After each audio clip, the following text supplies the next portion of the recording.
Tengo todas las pruebas para demostrar que la devoción a la preciosísima sangre está en línea con las enseñanzas de la Iglesia. Con esta afirmación inicia la entrevista al reverendo padre John Bosco Kelechi Amakor, sacerdote católico y capellán en Nigeria, cuya experiencia pastoral ha estado profundamente unida a esta espiritualidad. En este episodio compartimos la adaptación en audio de una entrevista publicada originalmente en La Voz de Getsemaní, el diario del apostolado de la preciosísima sangre de Jesucristo. Te invitamos a escuchar con atención esta edición especial en formato podcast y a adentrarte en una reflexión que nos llama al discernimiento, a la fe y a contemplar más profundamente la devoción a la preciosísima sangre de Jesucristo. Antes de adentrarnos en el contenido de esta entrevista, presentaremos brevemente el perfil de quien comparte hoy esta profunda reflexión de fe. El reverendo padre John Bosco Kelechi Amakor.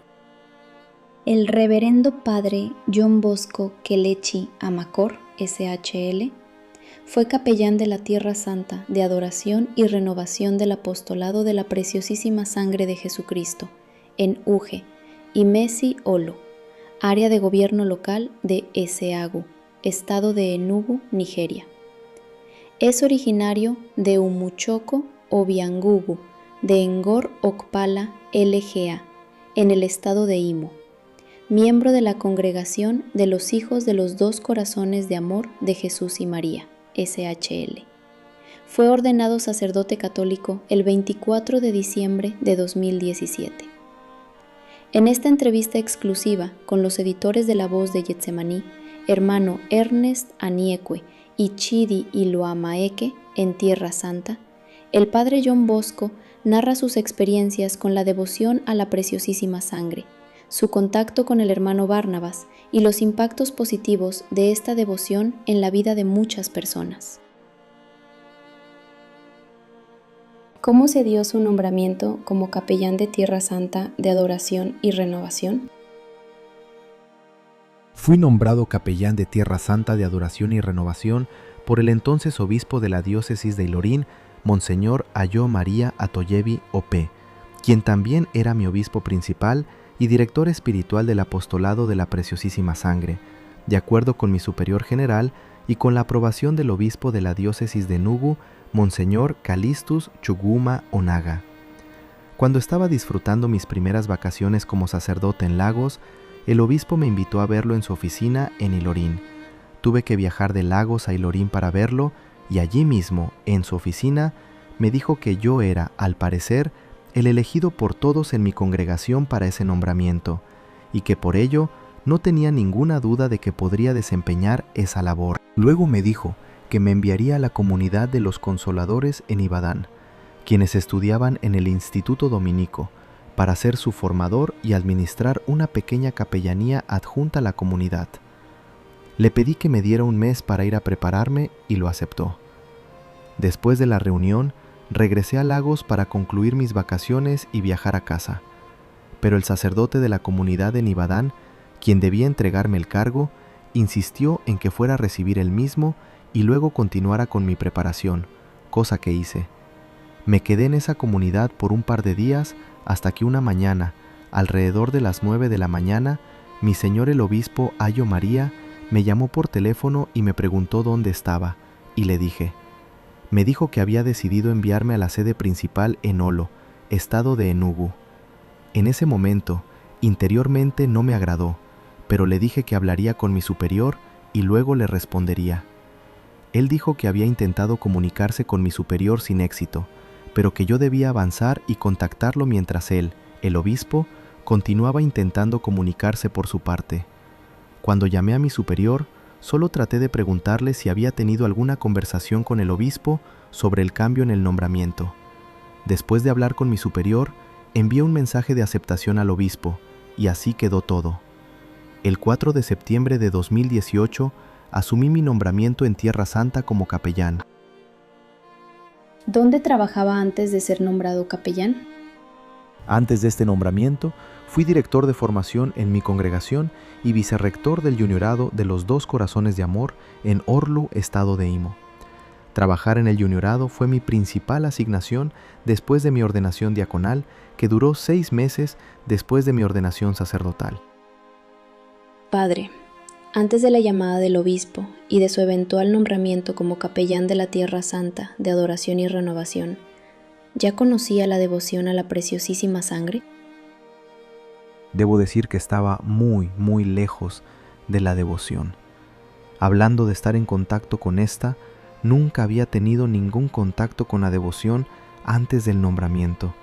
Había oído hablar de la devoción, había oído hablar del instrumento llamado Barnabas, pero no había dedicado tiempo en leer sobre esta. De hecho, ni siquiera estaba interesado. Recé por primera vez las oraciones en la casa de Getsemaní en Ibadán, donde también participé por primera vez en la noche de Getsemaní del jueves, pero sinceramente, en mi interior, todavía seguía todo desde la distancia, como Pedro la noche en que negó a nuestro Señor. Comencé a conocer la devoción aquí, en Tierra Santa, cuando comencé a rezar las oraciones con interés y atención, y a escuchar los mensajes. Había visto antes el libro de oraciones, pero nunca lo abrí, y menos rezado ninguna de sus oraciones. ¿Cómo describiría su experiencia trabajando con la devoción a la Preciosísima Sangre? La experiencia ha sido emocionante. De hecho, al principio, cuando llegué aquí, la vi como un privilegio, una oportunidad y un reto. Es un privilegio porque sé que este lugar es el centro universal del apostolado de la devoción a la Preciosísima Sangre. Así que pensé que yo no era digno de estar aquí. Si alguien debía estar aquí, no era yo, sino alguien con más experiencia en el ministerio y más espiritual que yo. Apenas tenía 1 año como sacerdote, y de hecho, celebré aquí en Tierra Santa mi primer aniversario sacerdotal. Así que, a solo unos meses de haber entrado en el sacerdocio, fui destinado aquí sin suficiente experiencia pastoral. Lo sentí como un privilegio, y aún así vi la mano de Dios en ello. También vi el nombramiento como una oportunidad para trabajar en mí mismo. En lo que a mí respecta, veo esto como una preparación para la misión de Dios. El desierto es un lugar donde los buscadores sinceros de Dios lo encuentran. Es un lugar donde los gigantes y los guerreros son fortalecidos y preparados para la batalla. El sacerdocio es un campo de batalla, y los sacerdotes son guerreros que deben luchar para reclamar el mundo y las almas para Dios y restaurar su honor, que corre el peligro de ser usurpado por el diablo y sus agentes. Después de la formación en el seminario, encontrarme en un lugar así constituyó una gran oportunidad para trabajar más en mí mismo y reunir más fortaleza espiritual para la misión. Cuando venía, pensaba que iba a un lugar donde la gente vive, como una ciudad o un pueblo, pero vi que era realmente un desierto y que todo aquí puede confirmar que Dios está aquí. Por eso, este lugar ofrece a cada uno la oportunidad de trabajar en sí mismo para convertirse en un mejor amigo de Dios, un mejor ser humano y un mejor cristiano. Yo sabía que no iba a ser fácil y le pedí a Dios su gracia, y Él siempre me la concedió. ¿Cómo compararía la devoción a la Preciosísima Sangre con otras devociones y asociaciones en la Iglesia con las que ha tenido contacto? Yo pertenezco a la devoción de los 2 corazones de amor y también al movimiento carismático. Ahora, al entrar en contacto con esta devoción, vi muchas similitudes entre esta devoción, la de la Preciosísima Sangre, y la devoción de los 2 corazones de amor, e incluso con el movimiento carismático, si no es molestia. Esta devoción es muy profunda. Esta devoción ofrece una valiosa oportunidad para la meditación y el recogimiento personal, y al compararla con el movimiento carismático, la diferencia es muy clara. Toda alma que anhela a Dios, toda alma sedienta de Dios y toda alma que busca en Dios su satisfacción, encuentra una verdadera oportunidad en esta devoción. Esta devoción es una oportunidad para que el mundo regrese a Dios. La devoción a la Preciosísima Sangre ofrece una solución. Dios posee la solución de los problemas de la humanidad y es un antivirus para los muchos virus que han infectado a la Iglesia. Es una oportunidad enorme para que hombres y mujeres sean atraídos hacia los misterios más profundos del amor de Dios, mucho más allá de movimientos rígidos y apegos mundanos. ¿Cómo ha impactado la devoción a la preciosísima sangre, su vida y su espiritualidad como sacerdote? Creo que ha impactado mucho mi espiritualidad. Puedo dar testimonio de ello a partir de mis experiencias personales y de los testimonios de otras personas. Desde que me uní a esta devoción, he llegado a apreciarla cada vez más. He llegado también a apreciar más el sacerdocio. La devoción me ha dado la oportunidad de encontrarme con personas de diferentes tribus, lenguas y naciones, con sus distintas luchas y desafíos espirituales, y de aprender cómo ayudarlas a salir de esas dificultades. Hasta ahora he aprendido que aquellos a quienes Dios usa para sanar a otros cargan aún mayores luchas dentro de sí. Si no has sido herido, te sería difícil ser usado para sanar a los heridos. La gente podría pensar que aquellos a quienes Dios usa como instrumentos están por encima de los sufrimientos y de las dificultades. No, ellos también tienen sus propias luchas, incluso mayores, pero han alcanzado una madurez espiritual que les ayuda a mirar más allá de sus dolores y heridas. A partir del conocimiento compartido en esta devoción durante las enseñanzas, aprendí de todos, y debo decirles que ahora soy mejor persona de lo que era antes de entrar en contacto con esta devoción. Esta devoción, en la manera en que está estructurada y organizada, exige que uno se acerque mucho a ella antes de comenzar a comprenderla. Esta no es una devoción que se pueda entender desde lejos o por mera especulación o prejuicio. Es como si se dijera, cuanto más la miras desde lejos, menos la ves. Por eso, hay que acercarse y experimentar esta devoción para comprenderla mejor. En cuanto a mí, sé que ahora soy más equilibrado y más refinado, aunque sigo confiando únicamente en el testimonio de Dios y de su pueblo de buena voluntad. Padre, ¿cómo prepara usted su homilía? Hemos notado que en estos días son espiritualmente profundas y cautivadoras, al punto de captar la intención de los autores bíblicos cuando predica. Suena como si usted hubiera estado con ellos cuando se escribió la Escritura. Mucha gente me ha hecho esa pregunta tan interesante, pero yo sigo preguntándome, ¿cómo suceden estas cosas? La obra de Dios la realiza Dios mismo. Nosotros somos solamente sus instrumentos. Lo único que tenemos que hacer es disponernos y estar disponibles para Él. Eso es lo que pienso. Debo decir que no preparo mi homilía simplemente buscando libros o datos intelectuales para respaldar lo que quiero predicar. Oro antes de leer las lecturas del día. Cuando tengo la gracia, paso un tiempo privado con Jesús en el Santísimo Sacramento, donde le pido su luz. Luego trato de mirar la vida. Trato de observar y evaluar los anhelos, los deseos del pueblo de Dios. Trato de mirar la sociedad, los desafíos que rodean a los hijos de Dios y la solución que ofrecen las lecturas del día, y entonces recurro a las Escrituras como respaldo. Pero a veces, después de preparar mi homilía y cuando voy a participar en la Santa Misa, por ejemplo, mientras voy de camino a misa, a veces recibo inspiración de Dios sobre lo que debo decir en la homilía, y en cuanto eso llega, cambio inmediatamente el tema y con la ayuda de la preparación inicial, la homilía queda preparada y es pronunciada. En cuanto a cómo son pronunciadas, eso lo responderá el Espíritu Santo. A veces, incluso la forma en que doy mis homilías me sorprende a mí mismo. Solo puede ser el Espíritu Santo. Para preparar mi homilía por la noche, a veces repaso las lecturas bíblicas y luego voy a la capilla para tener un momento de quietud con Dios. A veces ni siquiera paso allí 15 minutos y luego me retiro a dormir.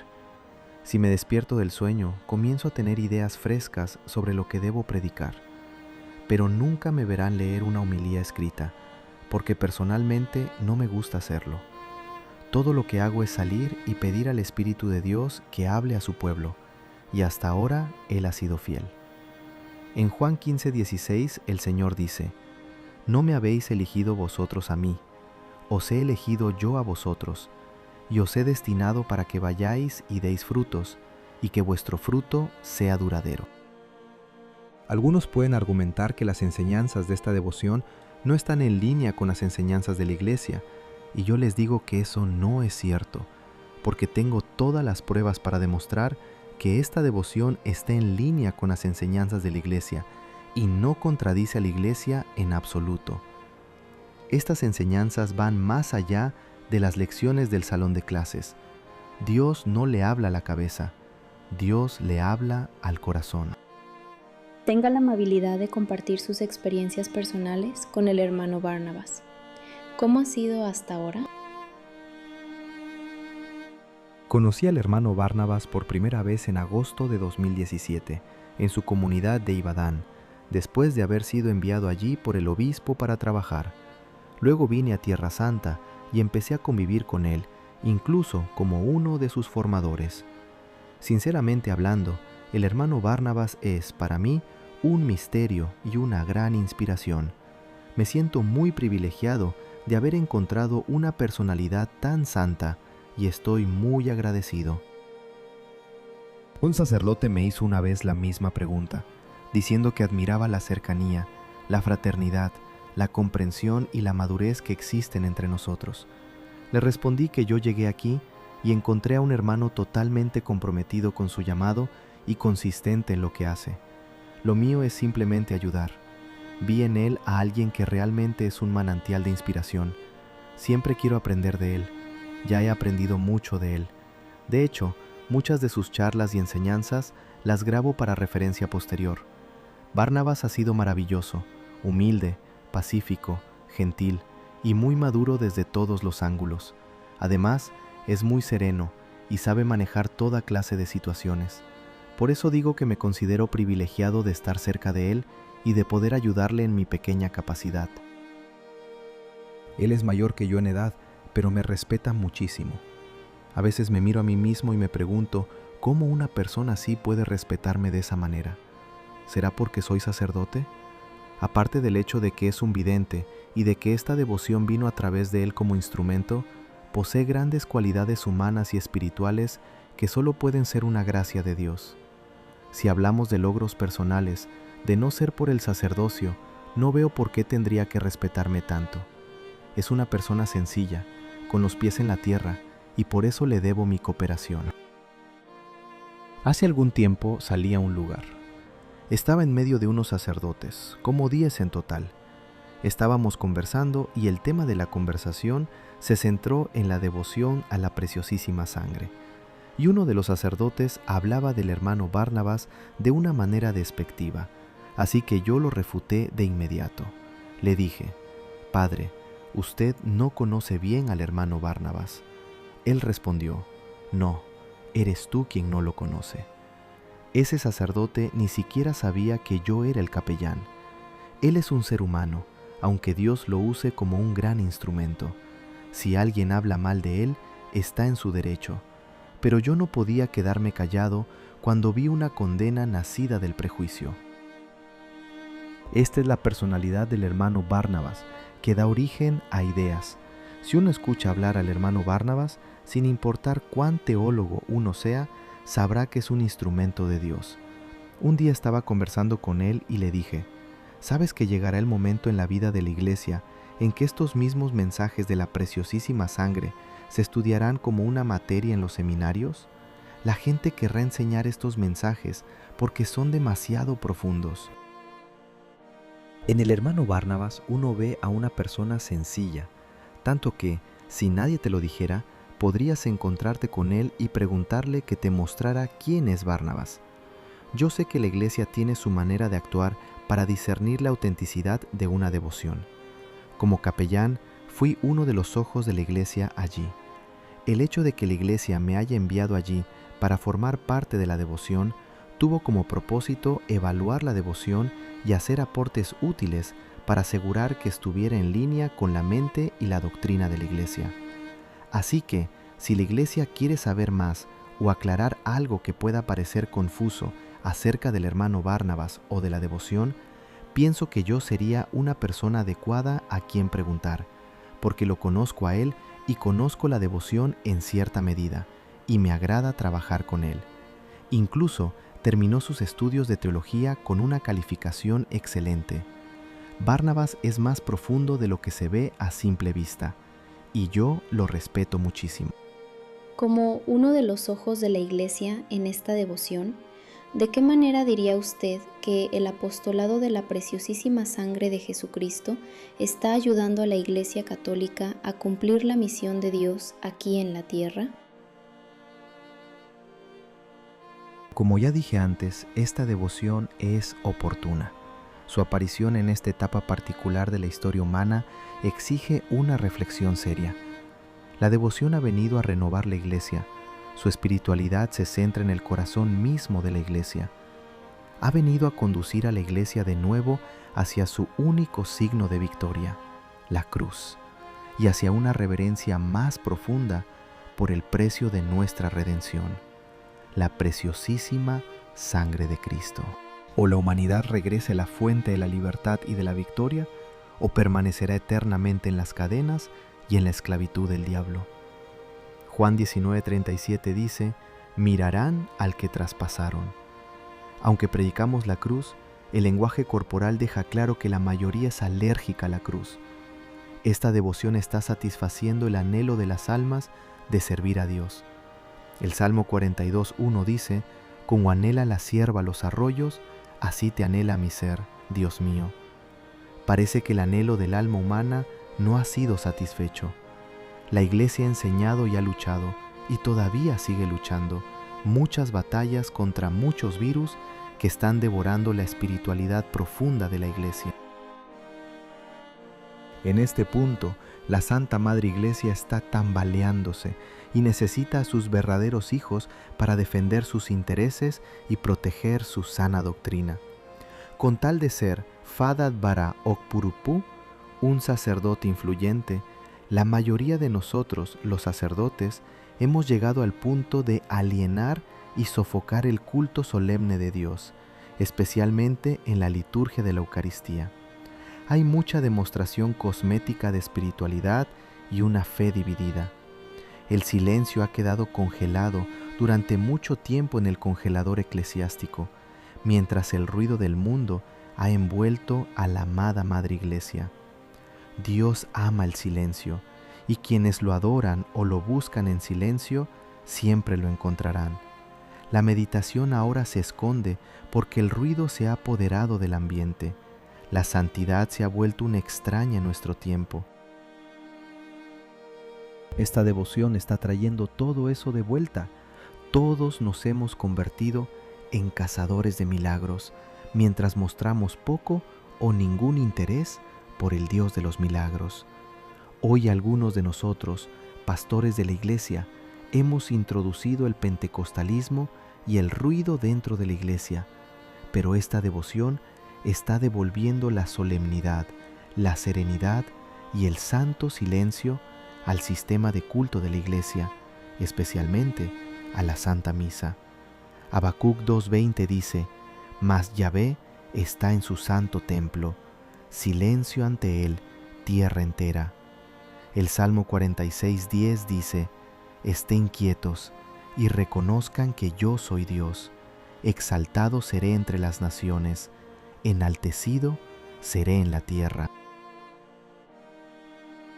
Cuando uno estudia esta devoción y estudia la Iglesia, descubre que la Iglesia realmente necesita esta devoción en este tiempo. Hay ruido por todas partes. El mundo está lleno de ruido. La Iglesia está llena de ruido. Los corazones de los hombres están llenos de ruido. Muchas cosas le hablan a la gente y ya no saben distinguir cuándo es Dios quien habla o cuándo son las iniquidades de su propio corazón hablándoles. El Salmo 36:1 dice: el pecado es un oráculo para el impío que le habla en el profundo de su corazón. Así que son demasiadas las cosas que le hablan a la gente. Hoy muchos hijos de Dios siguen desviándose, escuchando demasiadas voces, y hay ruido por todas partes. Yo me preguntaba por qué la Iglesia crece día tras día, ¿Por qué los ministros de Dios se multiplican día tras día y están por todas partes, y sin embargo hay poca o ninguna influencia en las almas? Más bien, mucha gente está abandonando la iglesia y adoptando prácticas fetichistas y paganas. Todo esto sucede porque no estamos satisfaciendo las aspiraciones espirituales del pueblo de Dios, pero esta devoción ha venido a llenar ese vacío en el hombre.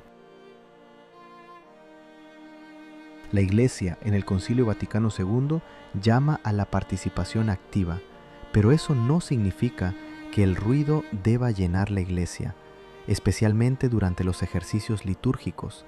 Debería existir una oportunidad para que las personas, para que las almas, encuentren a su Dios en la quietud de su corazón, pero esa oportunidad no está presente. Esta devoción brinda esa oportunidad.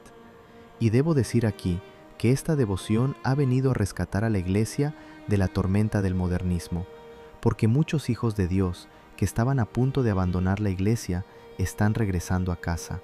Dios ha decidido finalmente rescatar al mundo y reconducir hacia sí a una humanidad rebelde, por medio de la tradicional espiritualidad de la Iglesia Católica, conservada en la devoción a la preciosísima sangre de Jesucristo.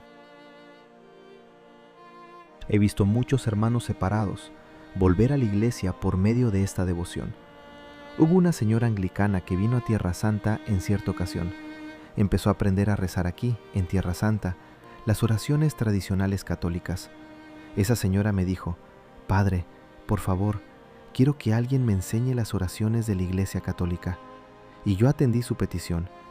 Ella decía que sus amigos se oponían a su decisión de convertirse al catolicismo. He visto también a alguien, miembro de la Chosen Church, que tuvo contacto con esta devoción y decidió convertirse a la Iglesia Católica.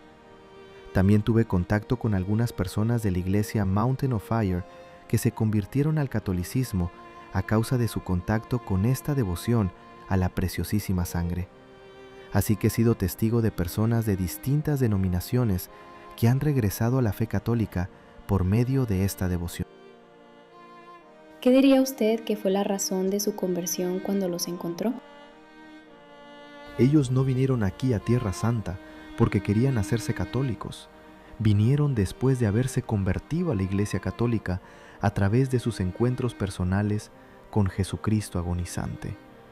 Dieron testimonio de que su conversión ocurrió porque ellos tuvieron un encuentro personal con la devoción a la preciosísima sangre y con sus enseñanzas. Así que esta devoción está verdaderamente en el corazón de la Iglesia.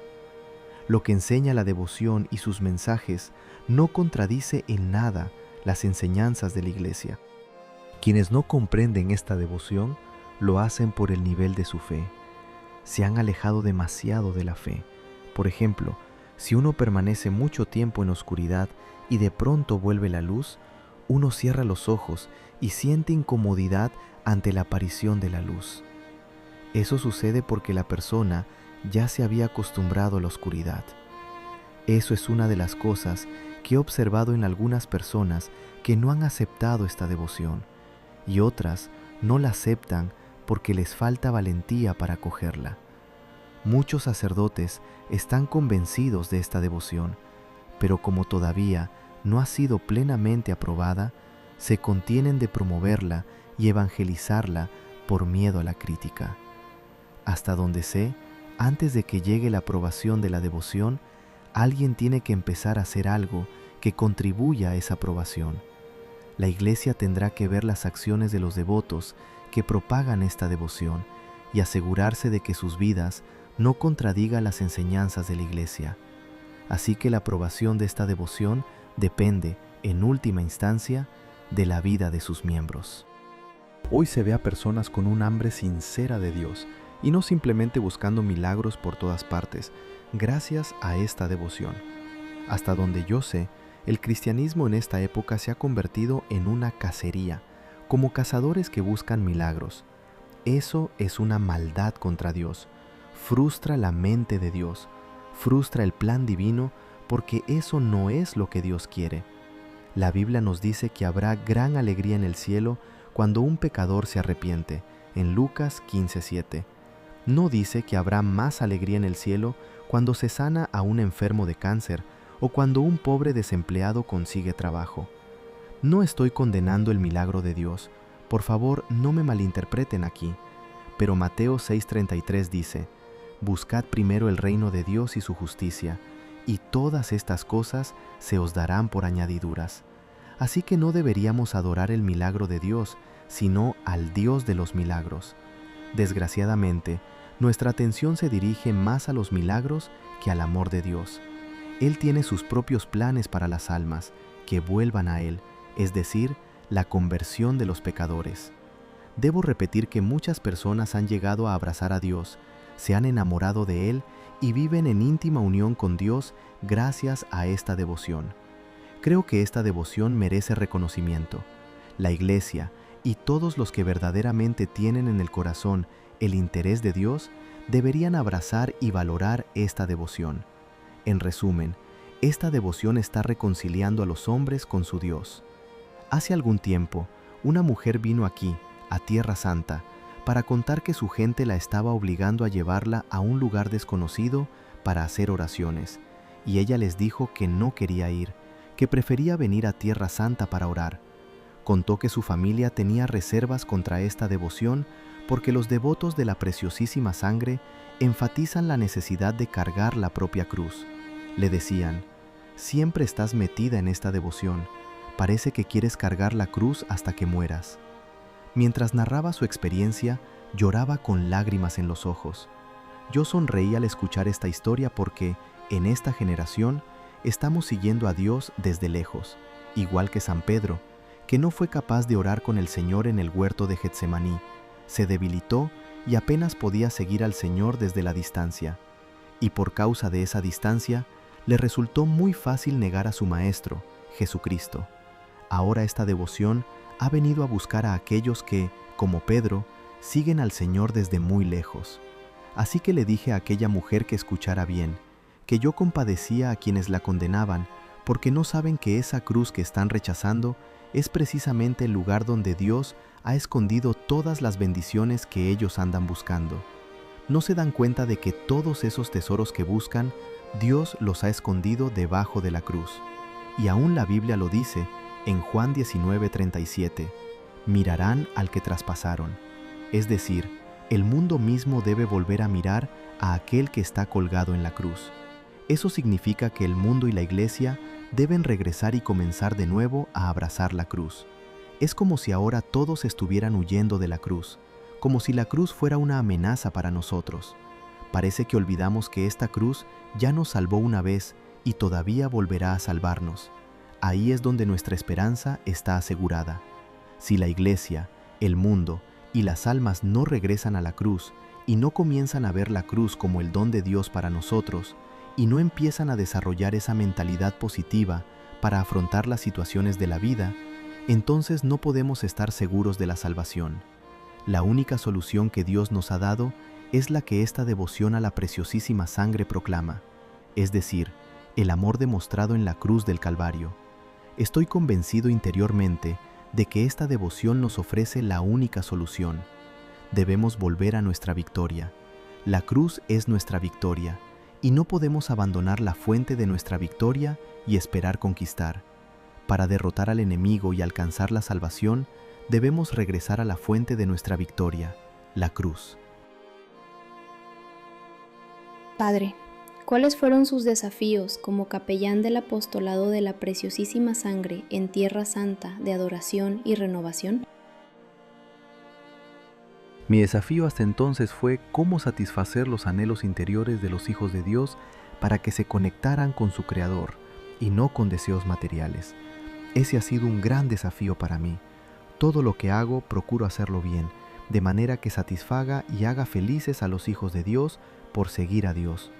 El cumplimiento de los anhelos interiores del pueblo de Dios ha sido la razón principal de todo lo que hice allí como capellán. Fue un gran reto porque no puedo dar lo que no tengo, así que debí conducir a la gente hacia Dios porque sé que lo que el mundo necesita ahora es a Dios. Y la gente de afuera cree que, como soy sacerdote, puedo darles a Dios porque creen que yo tengo a Dios. Entonces sería decepcionante para ellos si yo salgo y les ofrezco de todo menos a Dios. Así que ahora no puedo darles lo que no tengo. Por eso este es un desafío para mí, seguir trabajando en mí mismo para ser mejor. Sinceramente, no ha sido fácil aquí, en Tierra Santa, porque se necesita mucha gracia para vivir aquí. Recuerdo a un sacerdote que vino con la intención de quedarse un mes, pero en menos de 2 semanas acortó su estancia y decidió regresar a su parroquia. Ese sacerdote me dijo: «Creo que me voy a ir, solo tú puedes quedarte aquí». Y yo le respondí: «Padre, todo es gracia de Dios». Así que la gracia de Dios ha estado ayudándome a mí y a los miembros de las congregaciones, a los consoladores, a los pequeños lirios, a los trabajadores de Tierra Santa y a las diferentes clases de personas que vienen a Tierra Santa. Fue un gran reto porque además fui uno de los ojos de esta diócesis aquí, aunque no pertenecía a esta diócesis. Por eso tuve que orar por la gracia. Por eso amo uno de los hermosos cantos que solía cantar. Dice así: «Señor, tu gracia me basta, suficiente para sostenerme en todas partes, en todo momento. Seas tú exaltado, adorado y alabado, Señor omnipotente, tú lo eres». Veo personas tan absorbidas por lo material que han perdido el respeto por las cosas sagradas. La gente va allí con sus heridas, es decir, con sus pecados, para ser sanada, y uno tiene que aceptarla incluso con sus muchas insuficiencias. Una vez le dije a un sacerdote que vino de visita aquí a Tierra Santa que la mayor arma de conversión es el amor.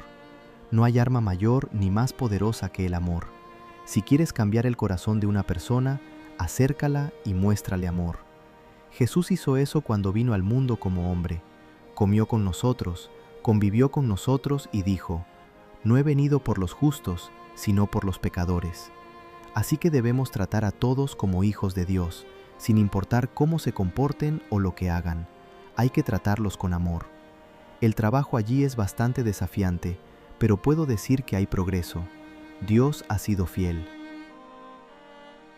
Padre, ¿qué otros talentos tiene que le gustaría compartir con nosotros? Sé que tengo pasión por el canto porque las canciones me inspiran. Siento que no podría existir sin cantar. No lo van a creer, pero a veces lloro mientras canto. Cuando estoy desanimado, canto, y los cantos me levantan mucho el ánimo. Como estuve involucrado en las drogas antes de entrar al seminario y seguí lidiando con ello durante mis años de seminarista, sé cómo cuidar a los enfermos.